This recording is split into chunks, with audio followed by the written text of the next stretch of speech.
Hello everyone, welcome to the Outlier Show, and today once again we are here with one of the special guests we have here, Subaida, and I'm Noreen. First of all, good evening Subaida. I actually appreciate the time you've been here to provide us the insights about yourself, about everything. So yeah, before I get started, a bit about you. তোমার সম্পর্কে যদি একটু বলতে পারতাম। আমার সম্পর্কে যদি বলতে যাই, আমার হচ্ছে যে যখন আমার একটু বয়স কম, তো আমি হচ্ছে বিশেষ করে কোভিড এর টাইমটাতে আমি হচ্ছে টেকনোলজির উপর একটু বেশি অ্যাট্রাক্ট হয়ে গেছিলাম। রাইট, এই সময়টাতে হচ্ছে সবাই ঘরে বসে হচ্ছে টাইম স্পেন্ড করতো, এন্ড একটা বন্দির মধ্যে ছিল সবাই। সো ওই টাইমটাতে হচ্ছে আমি টেকনোলজি বেসড এন্ড আমি হচ্ছে মেইনলি গ্রাফিক্স ডিজাইনিং সাইট নিয়ে স্টার্ট করছিলাম, বাট আমার ইন্টারেস্ট 2 থেকে 3 মাস পর্যন্ত ছিল। অ্যাজ ওয়েল এস দেন আমি আবার হচ্ছে programming side like a toy language Python দিয়ে স্টার্ট করলাম, টার্টল গ্রাফিক। এন্ড ওইটাতে হচ্ছে আস্তে আস্তে আমার টার্টল গ্রাফিক্স থেকে শুরু করে দেখা যায় গেম বানানো, গেম ডেভেলপমেন্ট, দেন দেখা যায় একটা প্রবলেম সলভিং, এরপর আস্তে আস্তে HTML CSS, then React JS extra web development সাইডে আমি ঢুকলাম। তো এরকম করতে করতে দেখা গেল ওয়েন আই রিডিং ক্লাস 7 আমি একটু আমার হচ্ছে বাংলাদেশের কন্টেক্সটে একটা কারিকুলাম পরিবর্তন হয়েছিল, যে কারণে আমি ফুলফিল টাইমটা দিয়ে উঠতে পারি নাই। অ্যান্ড এর পরবর্তীতে হচ্ছে এআই ডেভেলপমেন্টে ঢুকলাম, লাইক আর্টিফিশিয়াল ইন্টেলিজেন্স। দেন এটা খুবই অসাধারণ একটা জায়গা। আমি মনে করি যে আমার মতে হচ্ছে বাংলাদেশে যারা প্রোগ্রামিং ল্যাঙ্গুয়েজ স্টার্ট করবে, আমার আমার সাজেশন যে টয় ল্যাঙ্গুয়েজ পাইথন দিয়ে স্টার্ট করা better. This is easy, and এটা হচ্ছে যে শিখাও যেমন ইজি, বুঝাও তেমনটাই। তো আমার শুধু এই সাইডে না, আমি অনেক দিকে ট্রাই করছি। আমি যখন ছোট ছিলাম আমার হচ্ছে ইচ্ছা ছিল যে আমি সাকিব আল হাসানের মতো হচ্ছে ক্রিকেটার হওয়ার, একটা মানে স্পোর্টস পার্সন ছিলাম এক প্রকার। আস্তে আস্তে যত বড় হচ্ছে দেখা যাচ্ছে স্বপ্নটা একটু চেঞ্জ হচ্ছে, মানে বলে না যত বড় হয় স্বপ্নটা একটু চেঞ্জ। তো এখন হচ্ছে এ লাইনে কাজ করছি, এ লাইনে থাকার ইচ্ছা। আর এর পরবর্তীতে হচ্ছে আমি ছোটখাটো বাংলাদেশের চট্টগ্রামে হচ্ছে ইন্টারন্যাশনাল, এটা কি বলে ইন্টারন্যাশনাল চিলড্রেন পিস অ্যাওয়ার্ডের জন্য হচ্ছে কাজ করতেছিলাম। ছোটখাটো ডকুমেন্টারি, লাইক আমাদের চট্টগ্রামে দেখা যায় CRB, জামাল খান, দেন হচ্ছে যে আপনার কতগুলো প্লেস আছে যেখানে হচ্ছে আপনার পথ শিশু বা আন্ডার 16 নিচে যারা আছে তাদের কতগুলো ছোটখাটো ডকুমেন্টারি তৈরি করে আমি ইন্টারন্যাশনালি বাইরে প্রসেসিং এর কাজ করছি। ওদের যে জীবনযাত্রা বা ওরা যে সকল হ্যারাসমেন্টের শিকার হয়েছে বা ওরা যে সকল ইফটিজিং বা এই টাইপস কিছু শিকার হয়েছে, ওদেরকে নিয়ে তো একটা ডকুমেন্টারি এখনো মোটামুটি করছি। বাট দেখা যাচ্ছে এখন তো 9-এ, সো একাডেমিক পড়াশোনাটাও আসলে কন্টিনিউ রাখতে হচ্ছে আর কি। Absolutely immaculate. So তুমি জানো না যে তুমি ফার্স্ট গ্রাফিক ডিজাইন দিয়ে শুরু করেছিল তোমার ইন্টারেস্ট মূলত এক্সপ্লোর করার জন্য, তারপরে হালকা technology, Python plus web development in general. So এটা কি জাস্ট শেখার দিক থেকে নাকি তুমি আসলে ফ্রিল্যান্সিং টাইপের কিছু চেষ্টা করেছো? না, কিউরিয়াসিটি থেকে এটা আসলে ধরলাম। দেন আমার মনে হলো যে সেই টাইমে হচ্ছে 2022 এর মতো ছিল। সো এআইটা আসলে অতভাবে গ্রেপ নেয় না বাংলাদেশের টেকনোলজিতে, বাট আমি মনে করি যে কোনো কেউ যদি কিছু শিখতে যায় তার একটা মেন্টর প্রয়োজন, নট অনলি ওয়ান। আস্তে আস্তে সে যখন বড় হবে তার আরো অনেক মেন্টর প্রয়োজন, লাইক তাকে গাইড করার জন্য। সো এরকম হচ্ছে আমি অনলাইনে একজন মেন্টর পাইলাম। দেন আমি মনে করলাম যে গ্রাফিক ডিজাইন সাইটটা বর্তমানে এআই এর মাধ্যমে যেহেতু, সো এই জিনিসটা একটু লো হয়ে গেছে। বাট 2029 বা 2019 এর দিকে যদি কথা বলি, ওই সময় গ্রাফিক ডিজাইনিং বা ফ্রিল্যান্সিং সাইটটা বাংলাদেশের অনেক ভ্যালুয়েবল ছিল, এখনো আছে। বাট আমি মনে করি যে ব্যক্তিগতভাবে ফ্রিল্যান্সিং জিনিসটা হচ্ছে এক সাইড থেকে স্ক্যাম। কারণ এই ধরনের ফ্রিল্যান্সিং শেখানোর জন্য অনেক আইটি প্ল্যাটফর্ম গুলো হচ্ছে আপনাকে সাজেস্ট করছে কোর্স, আর কোর্স পুরোটা হচ্ছে স্ক্যাম। কারণ কোর্স জিনিসটা কি আমি বলি, এটা হচ্ছে আপনাকে কতটুকু শিখাবে যতটুকু আপনি শিখতে চাচ্ছেন। বাট আদারওয়াইজ দেখা যাবে আপনি যখন কোর্স করে ফেলার পর নিজেদের কিছু করছেন, তার মানে এটা কি আপনি অনেক আউটসোর্স থেকে রিসার্চ করে একটা রোড ম্যাপ তৈরি করছেন নিজের জন্য। তাহলে আলটিমেটলি কি হচ্ছে, আপনার পুরো ইউটিউব বলেন বা ইন্টারন্যাশনাল যে সকল প্ল্যাটফর্ম গুলো আছে লাইক কোর্সেরা, ডুওলিঙ্গো, এগুলোতে কিন্তু ফ্রি কোর্স সাজেস্ট করতো। আমার মতে যে মানুষের জানা উচিত যে কোন সোর্সে গেলে সে শিখতে পারবে। বাট আদারওয়াইজ কোর্স পুরোটা স্ক্যাম। আর যে কোর্সটা আমরা কিনতেছি এটা একটা আমাদের কাছে প্রোডাক্ট, মানে আমরা তাদের কাছে একটা প্রোডাক্ট, যে কারণে কোর্সটা আমাদেরকে সেল করা হচ্ছে। কোর্স কিছুই না, জাস্ট আমাদের কাছে একটা স্বপ্ন সেল করা হচ্ছে। কারণ আলটিমেটলি কি, আমি ধরেন একটা পাইথন কোর্স করলাম, পাইথন কোর্স করার পর দেখা যাচ্ছে আমি নিজেদের কিছু একটা করতে পারি। তার মানে কি, আমি যে সকল ফ্রি লার্নিং প্ল্যাটফর্ম গুলো আছে সেগুলো থেকে যদি আমি একটু টাইম দিয়ে শিখতাম, টাইম দিয়ে করতাম, বা অনেকগুলো সোর্স নিয়ে একটা প্রজেক্ট তৈরি করতাম, আমি আসলে অনেক বড় কিছু একটা অ্যাচিভমেন্ট করতে পারি। বাট আদারওয়াইজ কোর্স জিনিসটা হচ্ছে আপনি যতটুকু শিখতে চাচ্ছেন অতটুকুই আপনাকে শেখানো হচ্ছে। আদারওয়াইজ মানুষ পারে না এমন কিছু নেই, চেষ্টা থাকতে হবে নিজে। আর ইচ্ছা যদি না থাকে তাকে হাজার জোর করেও কিছু হয় না। 100% agree. Like it's all self learning actually. কারণ আমি আমার এসএসসি শেষ করে আমি মনে ফ্রিল্যান্সিং জগতে পা দিয়েছি, একদম মানে ইন্টেনশনালি ফ্রিল্যান্সিং করতে চেয়েছিলাম। তো আমার ওরকম কোনো ইন্টেনশন ছিল না যে আমি কারো কোর্স নিব, এই সেই Yeah. ইন্টারেস্ট ছিল না। সব একদম নিজস্ব যে self learning, self exploration. Yes, এবং yeah. আমি এবং আমার ফার্স্ট জব যেটা ল্যান্ড করেছে, যেটার সাথে এখনো আছি আমি, সেটা হচ্ছে ইউকের একটা কোম্পানিতে। তো Oh, ওটা একদম oh, just good. Directly first, I don't remember my first time like I was doing my internship for 3 months, then I transitioned to paid role. So আসলে আমার ওই সময় তেমন একটা গাইডেন্সের জন্য ছিল না তেমন কেউ যে ডিরেক্টলি গাইড করতেছে, অ্যাটলিস্ট টাকা নিয়ে গাইড করতেছে আমাকে। অনেক অবশ্যই যারা একদম পার্সোনালি চায় যে মানুষ গ্রো করুক, যারা আসলে তাদের অডিয়েন্সকে হেল্প করতে চায়, যে ধরনের ক্রিয়েটাররা, যেমন ফারহান আছে বাংলাদেশে, আমার মনে হয় ও Yeah, খুব Khalid একটা ভালো, Farhan. হ্যাঁ, তো খুব ভালো একটা কাজ করে ওই সাইড থেকে, অথেন্টিক্যালি হেল্প করে। Yeah. তো ওই ধরনের মানে আনটাচড, মানে কোনো দেখা হয়নি কিন্তু ওরকম একটা ইন্টারনেট মেন্টর সর্ট অফ, তো ওখান থেকে একটা হেল্প। তো I feel it's self learning, and যারা আসলে কিউরিয়াস তারা আসলে পথ বের করে নেয়, তাদের আসলে না আমার কাছে ওই রিসোর্স নেই, আমার কাছে ওই রিসোর্স নেই, তাই আমি পারিনি। অ্যান্ড কোর্স জিনিসটা হচ্ছে লাইক আমি যে পথটা ক্রিয়েট করতেছি, কেউ কখনো চাইবে না যে রিয়েল ফর্মুলাটা শেয়ার করতে, এটা আমি হোক আপনি হোক কেউই কখনো চাইবে না, বাট কেউ একটা হিন্স দেওয়ার চেষ্টা করবে। বাট এই জায়গাটা থেকে আমি মনে করি যে পথ ক্রিয়েট করে সে জানে যে পথটা তৈরি করা কতটা কঠিন, তো সে কখনোই চাইবে না। আর যেখানে সে ফ্রি করতেছে তার মানে বুঝতে হবে কিছু একটা আছে। বাট ফ্রি করাটাও কিন্তু আমি মনে করি, যেটা আমি বললাম, ইউটিউব বলেন বা যে কোনো কিছু একটা ফ্রি লার্নিং প্ল্যাটফর্ম, সো এটার কারণে। অ্যাবসলিউটলি। আসলে এখন টেকনোলজির দিক থেকে যদি আসি, যে তুমি শেয়ার করলে যে তোমার শুরুটা হচ্ছে পাইথন বা ডেভেলপমেন্ট থেকে আসলো আর কি, তো তোমার কি মনে হয়েছে যে আসলে মানে কিউরিওসিটিটা কেমন ছিল, তোমার মূল কিউরিওসিটি কেমন ছিল? কিউরিওসিটি এমন ছিল যে এটা কি আসলে, না ওই ধরনের একটা হাইপ যে এখন সবাই টেকনোলজিতে যেতে চায়, সবাই সিএসসি স্টুডেন্ট হতে চায়, এই ধরনের একটা জিনিস? আমি বলি, আমি যখন স্টার্ট করলাম তখন তো আমি এত কিছু জানতাম না, সিএসসি কি বা কিউরিওসিটি থেকে স্টার্ট করলাম যে এটা একটা ভাষা, এটা একটা কোডিং, এটা দিয়ে আমি কিছু একটা করতে পারবো। এখনকার টাইমে অনেকের ধারণা আছে কি যে আমি টেকনোলজি বেস কিছু একটা জানলাম, একটা স্কিল ডেভেলপ করলাম, দেন আমি আর্নিং করে স্টার্ট করলাম, একটা ভুল একটা ধারণা আর কি। আর প্রোগ্রামিং ল্যাঙ্গুয়েজ কথা যদি আমি বলি, এটা একটা লং ডিউরেশন কোর্স। যারা বড় বড় সফটওয়্যার ডেভেলপার বা সফটওয়্যার ইঞ্জিনিয়ার তারাও কিন্তু এখনো লার্নার, কারণ এটা কখনো শেষ নাই, আর নতুন নতুন কিছু শেখার আছে, জানার আছে। আর এআইটা তো এখন পুরো বলতে গেলে একটা প্রোডাক্ট হয়ে গেছে মানুষের, আর আমরা ইউজুয়াল লাইফে এটা ইউজ করতেছি। তো এই জিনিসটা যদি আমি বলি যে আমি আসলে কিউরিওসিটি থেকে স্টার্ট করলাম, দেন যেহেতু ওই বয়সটা হচ্ছে কি বলবো অনেক কিছু ভালো, মানে যেহেতু উক্তি বয়স ছিল লাইক 6-7, সময় নতুন কিছু শেখার জানার একটা বয়স ছিল, তো ওখান থেকে যখন স্টার্ট করতে গেলাম ভালো লাগতেছে। অ্যান্ড সে সময়টা যখন আমি প্রবলেম সলভিং করতাম সম্পূর্ণ নিজে, এখন দেখে যে আমি প্রবলেমটা সলভ করার সময় আমার এআই ইউজ করতে, মানে মাস্ট ইউজ করতে হচ্ছে আমাকে। সো এই ক্ষেত্রে আমি মনে করি যে এআই একটা নেগেটিভ সাইড, যে আমার একটা ব্রেন স্টর্মিং জিনিসটা কমে যাচ্ছে। সো এই ক্ষেত্রে আর এর পরবর্তীতে আমি হচ্ছে কোর্সেরাতে digital marketing app to try করছিলাম, এটাও ভালো লাগে। ডিজিটাল মার্কেটিং বলে সার্চ ইঞ্জিন অপটিমাইজেশন, এসইও যেটাকে বলে, ওইটাও আবার মোটামুটি অনেক ভালো লাগছে। লাইক 3 থেকে 4 মাস করার পর আমি যদি ফুল এফোর্ট দিই আমার একটা আর্নিং স্টার্ট হচ্ছে। বাট এখানে একটা বড় একটা বাধা আমি বলবো যে এডুকেশন, মানে একাডেমিক যে পড়াশোনা। আমি এখন 9-এ, তো আজকে থেকে 2টা বছর পর দেখা আমাকে এবিসি দিতে হচ্ছে। আর বাংলাদেশের গাইড সিস্টেমটা হচ্ছে এমন যে আপনার স্কিলের চেয়ে আপনার এডুকেশন কোয়ালিফিকেশনটাকে বেশি ভ্যালু করবে, সেটা আপনি যে ক্ষেত্রে যান এটা হচ্ছে same। তো বাংলাদেশের শিক্ষার মান অত উন্নত না, যে কারণে দেখা যায় আমরা বাইরের দেশের ভাষার উপর ডিপেন্ড করে থাকি আমাদের রিসার্চের জন্য। আপনি যদি চীনের কথা বলেন, দেখা যায় তারা একটা ম্যান্ডারিয়ান ভাষায় রিসার্চ করে। তো এখন আপনি যদি চীনের মেট্রোতে যান বা আপনি চীনের লোকাল পাবলিক প্লেসে যান, দেখবেন তারা কেউ ইংলিশে কথা বলতে পারে না। জাপানেও সেম, আর কোরিয়াতেও সেম। তো ওরা টেকনোলজি থেকে অনেক আগাই। তো আমি মনে করি যে আমাদের শিক্ষার মানটা একটু উন্নত করা হচ্ছে, যে কারণে যেন আমরা রিসার্চটা আমাদের ভাষায় করতে পারি, তাহলে বুঝতে শুরু। কারণ দেখেন, আমরা একাডেমিক পড়াশোনাটা যখন করি পুরোটা Bangla medium, maximum Bangla medium.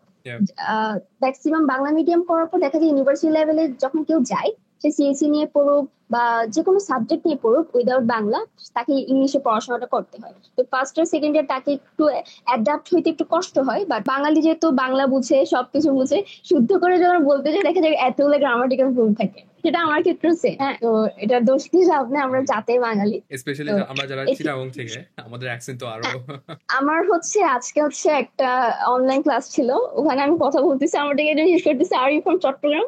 আমি কেন বুঝলাম, আমি স্মুথলি বাংলায় কথা বলতেছি, বাট মাঝখান দিয়ে বলে উঠলাম যে এবার কোনো হতা নেওয়া। তো সেখানে আর কিছু বলার নেই, সে বুঝে গেছে আমি চট্টগ্রাম থেকে। তো এই জিনিসটা আর কি। আর চট্টগ্রাম হলে তো সবাই আগে ধরে এই চট্টগ্রাম থেকে আসছে। আচ্ছা, গ্রেট। এডুকেশনের বিষয়টা যেহেতু আসছে, আমার কেন মনে হয় যে ঠিক আছে ফল্ট আছে এই সেই, তবে যেহেতু আমাদের কোনো কনসিয়াস এখন একটা ইম্প্যাক্ট নেই যে আমরা চেঞ্জ করতে পারবো। অবশ্যই করা যায়, আমরা করতে পারবো, বাট আমি যে অবস্থায় আছি, আমরা নিজে কি করতে পারি আমার লাইফটাকে বেটার করার জন্য। ঠিক আছে, আমি জানি এডুকেশন খারাপ, কিন্তু ওটাকে ব্লেম করে তো আসলে কিছু হবে না এখন এই মুহূর্তে। Of course, of course. ইয়া। তো আমি সবসময় ভিউ করেছি যে ওই ওই পয়েন্ট অফ ভিউ থেকে, মানে যেহেতু তুমি 9-এ, এবং তোমার ফ্রেন্ড সার্কেল অথবা তোমার ফ্যামিলি কিভাবে দেখে, কারণ এগুলোকে কেমন একটা এক্সট্রা হিসেবে দেখা হয়। Debate club is okay, but dancing is okay, কিন্তু এই ধরনের জিনিস ইয়া। যেমন প্রোগ্রামিং বলো, ডিজিটাল মার্কেটিং, ওটা তো মাথার উপরে বেশিরভাগ যায়। আর ডিজিটাল মার্কেটিং বললে আসলে ফ্রিল্যান্সিং বিষয়টা কেন জানি চলে আসে, কেমন একটা প্রোডাক্টাইজড হয়ে গেছে, কমোডিটি হয়ে গেছে। তো ইয়া। তোমার ফ্রেন্ড সার্কেল যারা জানে যে আচ্ছা তুমি এগুলো করো, তোমার কিউরিওসিটিকে কিভাবে দেখে ওরা? তাদের কথা বললে তারা মোটামুটি মানে ইন্টারেস্ট নাই বলতে গেলে তাদের, বাট ফ্যামিলির দিক থেকে যদি আমি বলি, দে আর অল আর সাপোর্টিভ, খুবই সাপোর্টিভ। রাইট। কারণ তার সাপোর্ট না হতো আমি দেখা যায় যে অনেকগুলো পডকাস্ট এর আগে কয়েকবার করা হয়েছে। তো দেখা যায় পডকাস্ট করি বা বিভিন্ন পাবলিক স্পিকিং করি, তো সবকিছু ক্ষেত্রে তার সাপোর্টিভ বলেই আমাকে মানে এতটুকুতে আসতে পারছি, তার সাপোর্ট করছে তাই। তো দেখা গেছে আমার ন্যাশনাল ইন্টারন্যাশনালি অনেক সার্টিফিকেট বা প্রাইজও আছে। লাস্ট 3 months এগো আমার হচ্ছে যে আহ, পুরো বাংলাদেশে একটা youth start up innovative idea competition আছে, যেখানে হচ্ছে আমি ফোর্থ পজিশন হচ্ছে অর্জন করছি। আর এটা কেমনে হচ্ছে আমি বলি, আমি যে গ্রেডে আছি, বাট আমি ভাবি বাংলাদেশকে একটা রোল মডেল হিসেবে, মানে ফিউচার আমি বাংলাদেশে কিভাবে দেখতে চাই। তো আমার একটা ইনোভেটিভ আইডিয়া, আমার একটা ইকোসিস্টেম, একটা প্ল্যান ক্রিয়েট করছি যে বাংলাদেশে এমন একটা সিস্টেম থাকবে। আর হ্যাঁ, বাংলাদেশ হচ্ছে জনবহুল রাষ্ট্র আর সংস্কার বিরোধী একটা রাষ্ট্র, এটা হচ্ছে মাস্ট, বাংলাদেশকে চেনার এটা সবচেয়ে বড় একটা পয়েন্ট। আর বা 50 বছরে বাংলাদেশে মনে হয় 3 থেকে 4 বার হচ্ছে পলিটিক্যাল কন্ডিশন চেঞ্জ হয়েছে, যে কারণে আমাদের পড়াশোনা বলেন, আমাদের রিয়েল লাইফ বলেন, সবকিছুতে একটা এফেক্ট পড়তেছে। তো এই জিনিসটা থেকে আমি মনে করি যে আমাদের সিস্টেমটাকে একটু পরিবর্তন করা দরকার। বা কারণ দেখা যাচ্ছে যে যারা এমবিবিএস পড়াশোনা করতেছে, যারা মেডিকেল পড়াশোনা করতেছে, ওরা দেখা যায় বাইরে যখন বাংলাদেশের ডিগ্রিটা নেয়, তখন তাদেরকে একটা 100 মার্কস এর এক্সাম দিতে হয়। ওয়াই? বাংলাদেশের ডিগ্রিটা বাইরের দেশের সাথে অত কম্পেটেবল না বা অত অ্যাডজাস্টেবল না। তারা এটা আসলে একটা ডাউট ফিল করে যেটা কতটুকু কার্যকর। এবার আমি যদি বলি, ধরেন আমি হায়ার এডুকেশনের জন্য বাইরে যেতে চাই, আমার একটা ডাউট কাজ করে যে আমি কি এইচএসসির পর যাবো, এইচএসসির পর যাবো, নাকি আমি অনার্স কমপ্লিট করে দেন মাস্টার্স করার জন্য যাবো, নাকি আমি অনার্স করার জন্য। এই ডাউটটা কেন কাজ করতেছে? কারণ বাংলাদেশের সিস্টেমটা এমন, মানে একটা স্টুডেন্ট কিভাবে ওই দেশের সাথে অ্যাডজাস্ট হবে বা ওই দেশের মানুষের সাথে অ্যাডজাস্ট হবে, বা সবচেয়ে বড় কথা একটা সিস্টেমটাই হচ্ছে এমন। তো আমি যদি একটু কয়েকটা পয়েন্ট তুলে ধরতে চাই, লাইক 2010 সাল থেকে এখন পর্যন্ত আমাদের যে এডুকেটেড আনএমপ্লয়েড সংখ্যা যদি আমি বলতে চাই, এটা হচ্ছে 2.5 গুণ বাড়ছে। হ্যাঁ, এটা হচ্ছে আমরা নাকি ইন্ডাস্ট্রি আর ইকোনমির সাথে কম্পিটেবল না। মানে আমরা যেটা শিখতেছি চাকরির বাজারে সেটা দাম। তো আরেকটা মজার কথা হচ্ছে 2022 সালে লেবার ফোর্স হচ্ছে 9% ছিল গ্রাজুয়েট, আর হচ্ছে এদের মধ্যে 12% হচ্ছে আনএমপ্লয়েড। আর 2010 সালে এই সংখ্যাটা ছিল হচ্ছে 4.9%। আমাদের দেশে পাবলিক ইউনিভার্সিটির স্টুডেন্ট 50% পড়ে হচ্ছে আর্টস আর সোশ্যাল সায়েন্স, আর 24% কমার্স, আর STEM like science, technology, mathematics, এগুলোতে পড়ছে আপনার 12%। সো স্টেম গ্রাজুয়েটদের চাহিদা কম কেন বাইরের দেশে? আমাদের দেশ থেকে কেন বাইরের দেশে এটা কম? এখানে ইকোনমিতে যে হাইটেক ইন্ডাস্ট্রি কম আমাদের দেশে, আবার হাইটেক ইন্ডাস্ট্রি কম কেন? কারণ স্টেম গ্রাজুয়েট কম। সো এটা কেমন না যে স্টেম গ্রাজুয়েট কম হলে হাইটেক ইন্ডাস্ট্রি কম, আবার হাইটেক ইন্ডাস্ট্রি কম হলে স্টেম গ্রাজুয়েট কম। তার মানে এটা কি দাঁড়াচ্ছে? একটা ইঁদুর বিড়ালের খেলা, সবকিছু একটা একটার সাথে কানেক্টেড। সো সার্ভিস আর ইন্ডাস্ট্রি সেক্টরে হোয়াইট কালারের জব আপনি কত বল? আমি যদি বলি এটা হচ্ছে 9%, আর সার্ভিস সেক্টরে হচ্ছে আপনার 23%। তো এখন দেশে 55টা পাবলিক ইউনিভার্সিটিতে মিনিমাম 10.5 লাখ স্টুডেন্ট পড়াশোনা করতেছে। আর প্রাইভেটের কথা যদি আমি বলি, দেখা যায় 10.5 লাখ এর মতো। আর তারা হচ্ছে কলেজে পড়াশোনা, লাইক চিটান কলেজ বলেন বা পলিটেকনিক ইনস্টিটিউটে যারা পড়াশোনা করতেছে, সব মিলে ধরেন 1900 প্লাস বা 19-20 হতে পারে। এর অর্থে আমি মনে করি আমাদের 3টা সমস্যা। First of all, we are not ready for job, আমরা জবের জন্য প্রস্তুত না। সেকেন্ড বিষয় হচ্ছে আমাদের শিক্ষার সাথে চাকরির কোনো মিল নেই। কেন নেই? কারণ দেখেন, একজন সিএসসি স্টুডেন্ট ধরেন অনার্স কমপ্লিট করছে, বাট সে চাকরি পাচ্ছে না। কেন? তার স্কিলটা নাই, বাট সে থিওরি বেস যে পড়াশোনা সে শিখে শেষ করছে, বাট স্কিলটা সে ডেভেলপ করার না কারণে তার শিক্ষার সাথে কোনো চাকরির মিল নেই। তো তৃতীয়ত হচ্ছে যে গ্রাজুয়েটরা বের হচ্ছে তারা যথেষ্ট চাকরি পাচ্ছে না। আর বাংলাদেশের জনসংখ্যার তুলনায় চাকরির বাজার অনেক কম, এবং তাদের স্যালারিটাও অনেক কম। তো আমাদের সিস্টেমটা তো অনেক পরিবর্তন আনতে হবে। এখন কি করা যায়? আমাদের কি টেকনিক্যাল সেক্টরে গভর্নমেন্ট ইনভেস্টমেন্ট বাড়াইতে হবে, নাকি টিবেট technical and vocational education and training এ নিয়ে ভাবতে হবে, যেটাকে জাপান মূলত যে কারিকুলামটাকে ফলো করে? এখন আপনি নিশ্চয় বলবেন না যে আপনার দেশের মানুষ অযোগ্য, বা আপনি এটা বলতে পারেন যে আমাদের সিস্টেমটা ঠিক নাই। সো দ্যাটস ওয়াই আমাদের সিস্টেমে অনেক বড় একটা ঘাটতি আছে। এখন কি করব? আমাদের তো কিছুদিন আগে একটা বিপ্লব হইলো, এখন দেশটাকে স্ট্যাবল করার জন্য দেখা যাচ্ছে এখন একটা অন্তর্বর্তীকালীন সরকার আছে। আর 2 থেকে 3 বছর পর দেখা যাবে একটা স্থায়ী সরকার আসবে, সে নতুন একটা পরিকল্পনা করবে। আর এই ধরনের পরিকল্পনা বাস্তবায়ন করতে মিনিমাম 3 থেকে 4 প্রজন্ম সময় লাগে। আর বাংলাদেশ তো মাশাআল্লাহ, বললাম না, এদের মানুষগুলোর কথা মানে কিছু করার আগে আগে থেকে নেচে উঠতো, মানে কাউকে স্টেবল হতে দেয় না। সেটা আমি বলে আপনার সবাই same. Same, 100% agree with every point that you just outlined there. কারণ যেহেতু আমার টেক স্টার্টআপ নিজেই আছে, আমি university third year fourth year ওদেরকে হায়ার করার পরে দেখতেছি যে থিওরিটিক্যাল যে ডেভেলপমেন্ট, থিওরিটিক্যাল মানুষ যে কোডিং করে আসছে, প্লাস আমরা প্রোডাকশন লেভেলে যে লেভেলে একটা ডেভেলপমেন্ট চালাই, তো ওটার সাথে আমি একটা বড় ডিসক্রিপেন্সি দেখি। আর আমার একটা খুবই বড় ফর্মুলা হচ্ছে যে, যেটাতে আমি একটু পরে আসবো আপনার সাথে ডিসকাস করতে, যে এই তোমার টেক স্কিল অথবা থিওরিটিক্যাল স্কিল অথবা একাডেমিক স্কিল ধরে নি 10, কিন্তু তোমার কমিউনিকেশন স্কিল বা পাবলিক স্পিকিং অথবা how you portray yourself to others, ওটা যে 3 হয়, মানুষ তোমাকে পারসিভ করে 3 হিসেবে। ওয়ার্ক স্পেসে, আমি ওয়ার্ক স্পেসে কথা বলছি, তোমার যে 10 স্কিল সেটা 10 কাজ করে না, ওই তোমার যে মেইন কমিউনিকেশন স্কিল 3, ওইটাই আসলে দেখায় এনভায়রনমেন্টে। তো আমার যেটা মনে হয় যে আমি যত বেশি গ্রাজুয়েটদের নিই তারা অনেক বেশি সাইলেন্ট হয়। এমন বলছি না কেউ এক্সট্রোভার্ট নেই, বাট কাজের দিক থেকে অনেক বেশি সাইলেন্ট হয়, মানে বুঝে উঠতে পারতেছে না যে আসলে কেমনে চলতেছে জিনিস। কিন্তু সিম্পলি ওরা কিন্তু আসলে অনেক অনেক কমপ্লেক্স জিনিস করে আসছে, কিন্তু এই সিম্পল জিনিস বা জাস্ট কিছু ল্যাক অফ স্কিলস, কারণ যেহেতু আমরা এগুলো একদম লাইফের শুরু থেকে করছি না, তার জন্য এগুলো এত কষ্টকর হয়ে যায় ওদেরকে বোঝানো যে না আসলে এইভাবেও করতে হবে, এখানে কমপ্লেক্স কিছু নেই, জাস্ট একটু স্বভাবের এবং হ্যাবিচুয়াল চেঞ্জের বিষয়। তো আসলে ওটা ইন্টারেস্টিং। আর যেহেতু কমিউনিকেশনে আনলাম, তো how do you think that one should develop confidence? Like let's just say someone considers you that you have a great confidence level, so let's just say she is a female, she is an introvert, অনেক shy সে কথা বলতে। তো তোমার advice কি, যে যেটা তোমার জন্য কাজ করেছে, যে আমার এটার মাধ্যমে আমি অনেক বেশি কনফিডেন্স ডেভেলপ করতে পারছি? আমি মনে করি যে আমি যদি বলি, ফার্স্ট সিটি থাকতে যখন হাতে একটু একটু মোবাইল পাইলাম, মানে আয়নার সামনে গিয়ে হচ্ছে একটা কিছু ভাবা মনে করতাম নিজেকে। তো এর পরবর্তী দেখা যাচ্ছে মোবাইলে যখন ভিডিও করা স্টার্ট করলাম, like নিজে নিজে মানে শখের বসে করলাম, দরজা বন্ধ করে দেখলাম যে পৃথিবীর সবচেয়ে জঘন্য ভিডিও দেখতেছি আমি আমার নিজেরটা।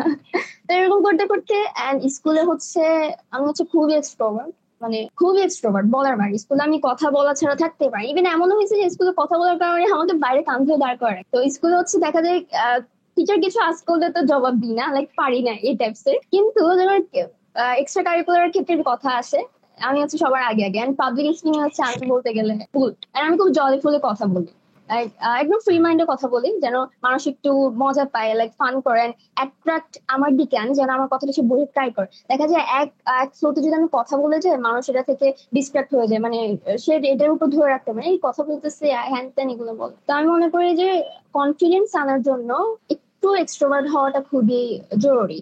অ্যান্ড পাবলিক স্পিকিং, এই ক্ষেত্রে আমি দেখি যে পাবলিক স্পিকিং যখন আমি সোশ্যাল মিডিয়া স্ক্রল করি, পাবলিক স্পিকিং স্পিকিং এর কোর্স রাখা হয়েছে। হ্যাঁ, গুড কোর্স রাখা হয়েছে, বাট একটা মানুষ যদি ইন্ট্রোভার্ট হয় তারে কিভাবে মানাবে কোর্স করে? তো আমি মনে করি এটা বাইবর্ণ হওয়ার কথা।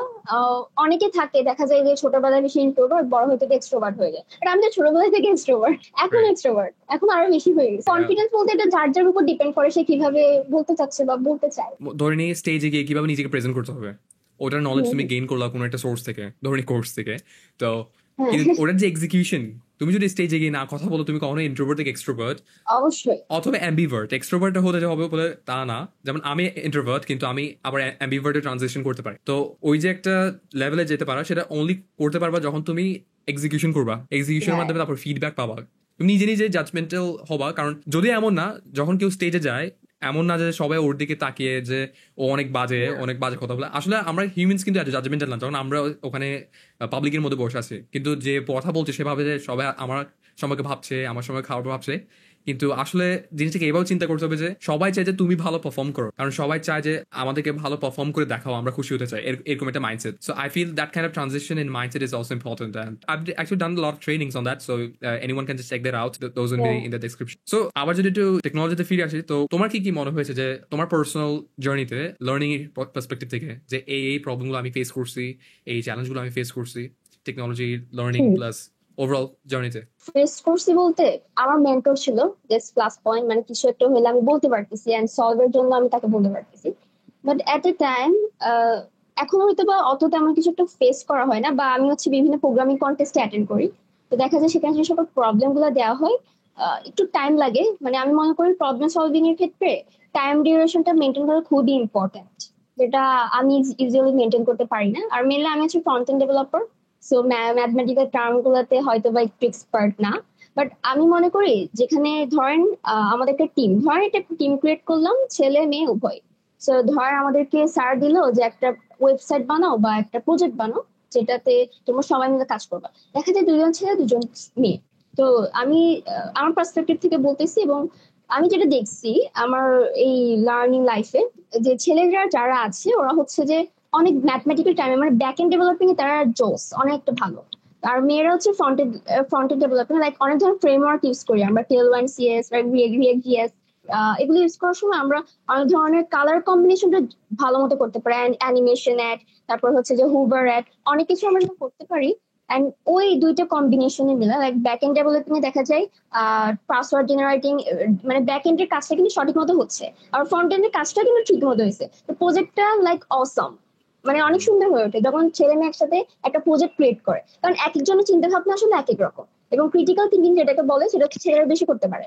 লাইক ওরা হচ্ছে ব্যাক এন্ড ডেভেলপিং করে একটা সলভ দিলে, এবং আমি একটা প্রোগ্রামিং কন্টেস্টে অ্যাটেন্ড করলাম, আমাদের হচ্ছে 10টা প্রবলেম দেওয়া হয়েছে, 10টা থেকে আমি মিনিমাম 4টার মতো পারছি, আর পাঁচ পাঁচ ছয়টা পারতাম, বাট টাইমের কারণে আমি হচ্ছে কন্টিনিউ করতে পারিনি।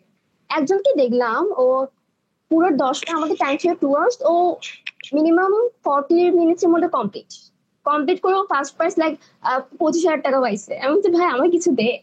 তো মানে কিভাবে বলবো আমি, ওরা আসলে এত ক্রিটিক্যাল থিঙ্কিং করতে পারে। আর আমাকে যখন ওয়েবসাইট বানাইতে দিছে, আমি ওখানে সেকেন্ড হয়েছি। আমি অনেক সুন্দর করে বানাইছি, অনেক ধরনের ফ্রেমওয়ার্ক ইউজ করছি। তো আমি মনে করি যদি বলি কোনো প্রবলেম ফেসের ক্ষেত্রে, তো এই জায়গাটাতে একটু প্রবলেম ফেস হয়, তবে যে যেটাতে ভালো সে সেটাতে যদি কাজ করে সো প্রবলেমটা আর ফেস হয় না, কারণ এখন তো এআই ও চলে আসছে আমার হেল্পিং হ্যান্ড। গ্রেট পয়েন্ট, ভালো লাগলো জেনে যে তুমি ফ্রন্ট এন্ড ডেভেলপার। যদিও ইন্টারেস্টিংলি লাইক আমার কোম্পানিতে আমার ব্যাক এন্ড যে টিম, আমাদের ব্যাক এন্ডে যে যারা কাজ করে, আমাদের যে মেইন সিটিও অবশ্য ছেলে, যে ব্যাক এন্ড ডেভেলপমেন্টই মূলত দেখাশোনা করে, কিন্তু আমার পুরো টিম বলতে গেলে 80% সব মেয়ে ব্যাক এন্ড ডেভেলপমেন্টে। আর ফ্রন্ট এন্ড ডেভেলপমেন্ট টিম হচ্ছে সব ছেলে। অবশ্য আমি একসেপ্ট করি যে একটা আমি কোথায় পড়লাম যে মেয়েদের চোখ 20% আরো বেশি ভালো কালার আইডেন্টিফিকেশনে।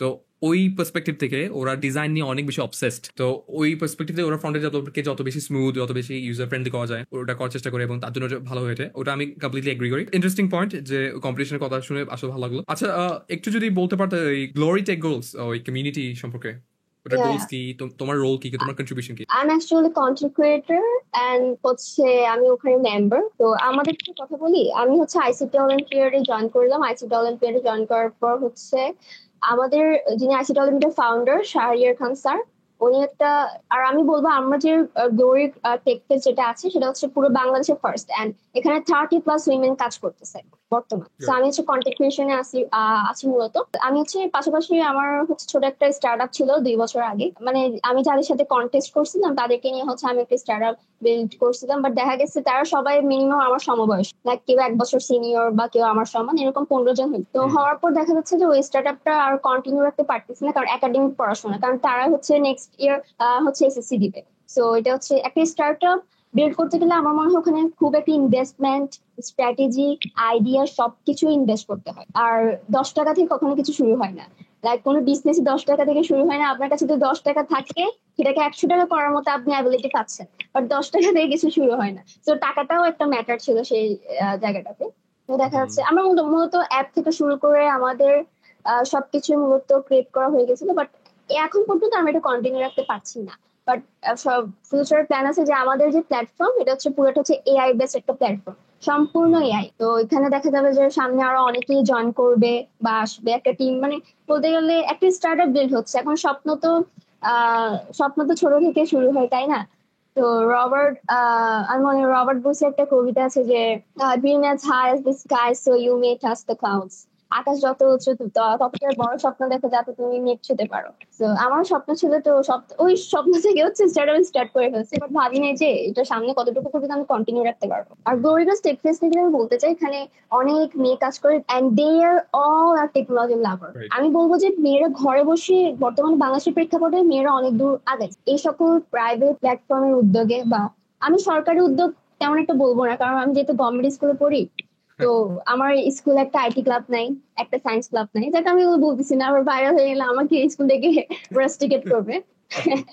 তো কি করবো বলেন, ওই ক্ষেত্রে প্রাইভেট স্কুল যেগুলো আছে ওরা অনেক ফ্যাসিলিটি পায়, লাইক ওরা যেরকম অ্যামাউন্ট দেয় ওর ফ্যাসিলিটিটাও ওইরকম পায়। এই ক্ষেত্রে বলবো যে দরিদ্র স্টেকফেস্ট ওটা হচ্ছে পার্টিকুলার মেয়েদেরকে নিয়ে, অনলি মেয়ে। ওখানে সবাই আমাদের সামনে কতগুলো সেগমেন্ট আসছে, যে idea, innovative idea presentation, quiz and হচ্ছে যে কোর্স, মানে তারা হচ্ছে ফ্রি কোর্স সাজেস্ট করতেছে, ফুল ফ্রি। আপনার ডিজিটাল মার্কেটিং বলেন, ওয়েব ডেভেলপিং বলেন, সার্চ আপনি ফুল ফ্রি, একদম ফ্রি একটা কোর্স তারা লঞ্চ করতে শুধু মেয়েদের জন্য, আমাদের জন্য। ইভেন ওখানে দেখা যাচ্ছে আসলে ওখানে কোনো বয়স নাই, ধরেন আমিও ক্লাস নিতে পারতেছি, এরকম আপনি স্কিল থাকলে আপনি ক্লাস নিতে পারবেন, but you are the teacher. Great to hear about that. Absolutely amazing. Just interestingly, just to like pull out, we're very at the end, and তোমার এখন personal goals কি আসলে? গোলস বলতে আমি বলবো যে যেহেতু এই লাইনে আছি, সো এই লাইনে কাজ করার ইচ্ছা আছে, কাজ করার ইচ্ছা তো আছে, বাট এখন তো বলতে সবাই বলেন কম্পিউটার সায়েন্স নিয়ে পড়াশোনা করবো, তো এরকম আর কি। যাকে দেখি সে বলে আমি কম্পিউটার সায়েন্সের স্টুডেন্ট। লিটারেলি আমার মনে হয় ফ্যামিলিতে অনেকজন আছে যারা কম্পিউটার সায়েন্স নিয়ে পড়াশোনা করতেছে, অনেকজনই আছে। এখন দেখার বিষয় হচ্ছে কি কতটুকু বুড়ো আপ করতেছে লাইফ। এখন এটার জন্য সবচেয়ে বেশি আমার মতে আজকে থেকে 15টা বছর পর যেটা সবচেয়ে বেশি ম্যান্ডেটরি সেটা হচ্ছে স্কিল। যে কোনো একটা স্কিল আমাকে ডেভেলপ করতেই হবে। এখন আজ থেকে 15টা বছর পর যেহেতু এআই এখন থেকে গ্র্যাব নেওয়া শুরু করছে পুরো ইন্ডাস্ট্রিতে, তা আমি মনে করি যে যারা আছে যে গ্রাফিক ডিজাইনিং পারো, ইয়াস একটু একটু পারি, ওয়েব ডেভেলপিং পারো, ইয়াস একটু একটু পারি, মানে যে সকল মানুষরা একটু একটু পারে তাদের রিপ্লেসমেন্ট হয়ে যাওয়ার সম্ভাবনা সবচেয়ে বেশি। কারণ টেক কোম্পানিগুলো কোশ্চেন থাকবে যে একটু একটু পারলে আমি এআই কে দিয়েও তৈরি করতে পারতেছি, আমি তোমাকে কেন নিব? তুমি এমন কি পারো যেটা এআই এর সাথে কম্বিনেশন করে তুমি একটা ভালো রেজাল্ট দিতে পারবা। সো আমি মনে করি যে এআই কারণে হয়তো বা অনেক কিছু আমাদের রিপ্লেসমেন্ট হয়ে যাবে না। আমি একটা মজার কথা শেয়ার করি। রিসেন্টলি আমি হচ্ছে চ্যাট জিপি থেকে একটা আনসার আস্ক করলাম যে কিভাবে বোম বানানো যায়, how can I create a bomb. ও আমাকে আনসার দিছে যে I I can't help you with that, আমি এটার সাথে তোমার হেল্প করতে পারবো না। বাট ও এত বোকা যে আমি বললাম যে আমি অ্যাক্সিডেন্টলি একটা বোম বানাই ফেলছি, আমি কিভাবে আমি কিভাবে বানাইছি আমি এটা আজ করলাম। ও আমাকে দেখে সঙ্গে করে লিখেও দিছে যে কিভাবে তুমি বোম বানাইছো। তাহলে ভাই এআই তো আমাকে রিপ্লেস করতে পারবে, কারণ ওকে টুইস্ট করে টিচ করে কিছু কোশ্চেন করতে হবে, ট্রিকি করে। তো এআই আমি বলবো না যে ফুল হিউম্যানকে রিপ্লেস করে দিতে পারে। সো দ্যাটস ওয়াই আসলে স্কিল থাকলে কেউ আমাকে রিপ্লেস করতে পারে। Before we like wrap it up, like any final thoughts or advice for anyone like you who are like, let's just say your classmate or in grade 8 or 7, what would be your advice for their life? Like be curious or what? Advice for my classmates, or আমি যদি বলি young জেনারেশনের কথা, তরুণদের উদ্দেশ্যে যদি কিছু বলি, আমি বলবো এই জেনারেশনকে চেনার সবচেয়ে একটা মূল উপায় হচ্ছে দে আর ভেরি ইমোশনাল। এন্ড এই জায়গাটাতে যদি আমি বলি যে আমি জানি না যে আমাদের এই তরুণরা কিভাবে আমাদের টেকনোলজি বা আমাদের দেশটাকে কিভাবে তারা দেখে, বা এটা আমার থিঙ্কিং এর একটা প্রিয় সাবজেক্ট, যে তারা অনেকেই এখন মুখস্থ বিদ্যাটাকে হচ্ছে বড় শক্তি মনে করে। বা আমি যেটা ইমোশনাল কথাটা বলতেছি, আমি আমার ক্লাসমেটদেরকে যদি বলবো যে এটা এমন একটা এজ, লাইক সবার জন্য 9-10 সবার জন্য এমন একটা এজ যে ইমোশনাল বা অনেক কিছুতে আমরা ডিস্ট্রাক্ট হয়ে যায়, যেটা আসলে হওয়া উচিত না। এবং এই জায়গাতে ডিস্ট্রাক্ট হলে কি হয়, ডাউনফলের সংখ্যাটা সবচেয়ে বেশি থাকে। সেক্ষেত্রে আমি মনে করি যে যে কোনো একটা স্কিল ডেভেলপমেন্ট করাটা বর্তমানে উচিত, কারণ আজকে থেকে 5 থেকে 10টা বছর পর দেখা যাবে এআই যে গ্রেপটা করতেছে। দেখেন চীনে হচ্ছে যে 6th গ্রেড থেকে এআইটাকে তাদের পাঠ্যক্রমের অংশ, মানে বাধ্যতামূলক করা হয়। আর আমরা এখনো বাংলাদেশে এসে আমাদেরকে দেখা যায় হাতে কলমে HTML writing, CSS, C programming, Python etcetera, এগুলো দেখলে একটু খারাপ লাগে যে এখন টেকনোলজিটা যত হাইপ নিয়ে আছে সেখানে বাংলাদেশের যে কারিকুলাম আসলে কিছু বলার না, আমি তো একটা ছোট মানুষ, আমি যদি কিছু বলি কিন্তু আমার কথা শুনবেও না।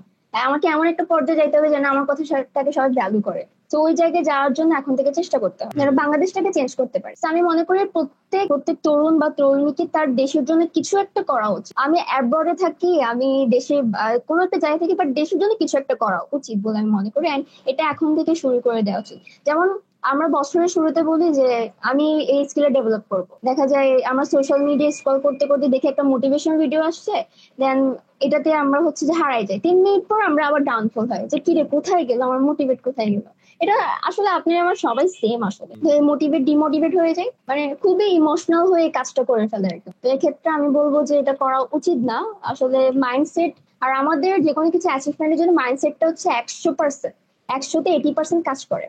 ধরেন আপনি ফ্রিল্যান্সার হইতে চাচ্ছেন, ফ্রিল্যান্সিং করতেছেন, আপনি যদি ভেবে বসে থাকেন যে হ্যাঁ আমি আজীবন ফ্রিল্যান্সিং করে যাবো, দ্যাটস আমি ফ্রিল্যান্সারই হবো, আমি লাখ লাখ টাকা কামাবো শুধু ফ্রিল্যান্সার। বাট আপনি যদি এটা ভাবেন যে আমি ফ্রিল্যান্সিং করে আমার 10 টাকাটাকে আমি কিভাবে 1 কোটি টাকা ট্রান্সফার করতে পারি, তো এটা হচ্ছে মাইন্ডসেট। আপনার মাইন্ডসেট যতটুকু থাকবে আপনার ততটুকু, এর চেয়ে এই যে বললাম না, রবার্ট ব্রুস একটা কবিতা বললাম না, আমার স্বপ্ন যদি আকাশ সমান থাকে আমি মেয়েকেও ছুতে পারি। তো ব্যাপারটা হচ্ছে এরকম। এন্ড আমি যদি এবার অনেকে আছে যারা, আমি আরেকটা উদাহরণ দিই, কিছুদিন আগে একজনের সাথে কথা বলছি, আমি বলতেছি যে ইস, কিভাবে একটা বিজনেস করবো 1 কোটি টাকা কামানো যায়। তো আমার কথা হচ্ছে 1 কোটি টাকা কামানোর জন্য আমার একটা মাইন্ডসেট লাগবে, একটা স্ট্র্যাটেজি লাগবে, এন্ড কিভাবে আমি এটাকে মার্কেটিং স্কিল লাগবে। বিজনেস মানে তো আমার মার্কেটিং স্কিল, তাই না? এখন সে বলতেছে এই আমি 1 কোটি টাকা কামাইতে পারবো না, তুমি পারবে না কারণ তোমার প্রপার প্ল্যান নেই। সো প্ল্যান নিয়ে আগাইতে হবে। সো ডিমোটিভেট হওয়া যাবে এন্ড ডিস্ট্রাক্ট হওয়া যাবে। আমি হয়তো এখন আমার একাডেমিক পড়াশোনার কারণে কিছু একটা করতে পারতেছি না, কারণ আমার কাছে আমার রেজাল্টটা বলতে গেলে বাংলাদেশের প্রেক্ষাপটে অনেক ইম্পর্টেন্ট, কারণ এটা আমার ফিউচার লাইফে একটা এফেক্ট ফেলবে। সো এটার কারণে হয়তো দেখা যাচ্ছে আমার স্টার্ট আপটাও আমি বন্ধ রাখছি যাদের সাথে আমি স্টার্ট করছিলাম। তো আমরা একটা কন্টেস্ট অ্যারেঞ্জ করছিলাম, বাট আনফর্চুনেটলি আমাদের কন্টেস্টে পার্টিসিপেট করছে মাত্র 10 জন, আর আমার প্রাইস মানি রাখছি টোটাল 1,000 টাকা। কে করবে? কারণ তো আমি বলতেছি, আর আমি মনে করি ব্রেন ব্যালেন্স হচ্ছে ব্যাংক ব্যালেন্স, আচ্ছা, অর্থাৎ টাকা থাকতে হবে হাত। Time is everything, time is money. আর এবং সময়টাও আমাদের গুরুত্বপূর্ণ, সময়কেও ভ্যালু করতে হবে। তো তরুণদের জন্য এতটুকুই, বা আমার ক্লাসমেটদের জন্য এতটুকুই থাকবে। Thank you so much, Subaita, for all your insights, and we really appreciate your presence today. And probably we'll catch up later, probably in the next episode, if Yeah. we need on something else. Probably let's just say how you handle criticism or any specifics. So really appreciate it again, and we hope to meet once again next time. Bye.